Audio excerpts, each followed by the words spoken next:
Jamie Savko, and I'm singing with Waddy Wachtel tonight for the PARAQUAT KELLEY the benefit. Yes, help me. KMET. So, KMET, yeah, I remember. I've heard it. I moved out here from Ohio, and I remember it. What year did you come out? 84. Okay. Yeah, and it was still on the air, and I would always go around asking people, "What is a PARAQUAT KELLEY?" You know, I mean, at first, you know, when you first heard that, and then you realize he was the DJ, and so yeah, definitely listen to KMET. Yes. The great DJs. What was your impression when you first heard the station? God, it's been so long. But you know, yeah, rock and roll. Like, yeah, it was deep. You know, rock. yeah, good music, and it was different. What part of Ohio are you from? Northeast, about an hour south of Cleveland, hour 20 minutes. Wow. Youngstown, Ohio, I was born. Yeah. Youngstown. Yeah, a lot of rock and roll from Ohio. Yes. People don't realize the funk, the rock and roll that came from Ohio. A lot of history there, yeah. Yeah, yeah. You know, people wouldn't know, but yes. Tell us how you came to join our friend Waddy here. Well, Waddy, he saw me sing. I was singing at a place that he frequented a lot with his band. Okay. They were doing the Monday Night Jam, you know, and they had all these big stars coming down, you know. So I would go down there, and they didn't know me then, you know, and I was watching, and I was in awe, and I was like, wow, look at that, you know, look at Waddy up there, you know. And so then 3 years later, this guy said, yeah, let's, you know, Waddy's on a break. He doesn't have a band, so we can play on the Monday night. So sure enough, we did a gig, and he showed up. You know, he was in the audience, and he saw me sing. And it's been history since that point on. 2006, I've been with him. So it's been a fun ride. I've got to play with some 9 years now. Some good people. So I'm very thankful. What's the greatest lesson you learned from playing with Waddy? How to deal with loud, you know, it's probably the loudest band I've ever been in, you know, and as a singer, you're always constantly, you know, I mean, I know this is a bad answer. There's a lot more if I could think, but that comes to mind, you know, you know, he said, come down for the sound check, you know. This was before I joined him. He said, come in, sit in on the sound check.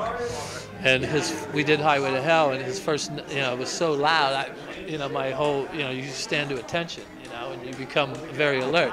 And you go, okay, how am I going to deal with this? You know, as a singer, you know, with that wall of sound with him, you know, Rick the bass player, Phil Jones. So that helped, you know, that helped.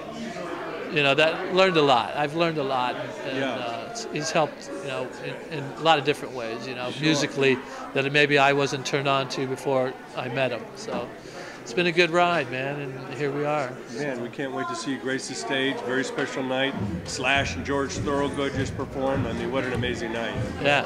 Now, what advice do you give to that young singer, young band starting out today? I know it's a different business, but what do they need to concentrate on to really perfect their style or their sound? To perfect their style or their sound, just probably learn an instrument. You know, I'm a singer mostly, but I can play a little guitar. You know, because then you start to find, you know, what your voice really sounds like, instead of trying to emulate all these other cover singers. You know, so if you can write a little bit, then you kind of get your voice. And just keep doing it. Play as many gigs as you can when you're young, because, you know, and you build it up, and you learn how to deal with all different situations, that because you've got that experience. You know, you did all these gigs here and there. Yeah. I'm Keith Allison. I'm coming out for PARAQUAT, but I was invited by Kerry Grogan, one of the producers, and my buddy Waddy Wachtel, who's actually performing here tonight. And so I just came down to support everybody, and Pat and the Kelleys, and here we are. When did KMET and all that come on your radar? Oh God, years. I've been here for years, so a long time ago. 70s? Yeah, in the 70s. And what made it so special, you know, free-form FM radio where the DJs could break artists and play the fact that they could go and flip an album over and play offbeat songs on the B side that no one else was touching, you know, that were good material, but they weren't the singles, you know. That was really the prize, is when they started actually playing music as opposed to what the companies were pushing, you know. Sure. What's your greatest memory about the KMET team? I don't have one. not just one. It was just part of your life. Yeah. You know, in that time. Soundtrack and back then, I used to stay up much later than I do now, and so I would listen to stuff late at night. Yeah. Quite a few evenings with Jim Ladd, I assume. Yeah, you know, it was basically it was the soundtrack of our lives at the time. It's the best way I could put it. Yeah, it's fantastic. And what else are you doing?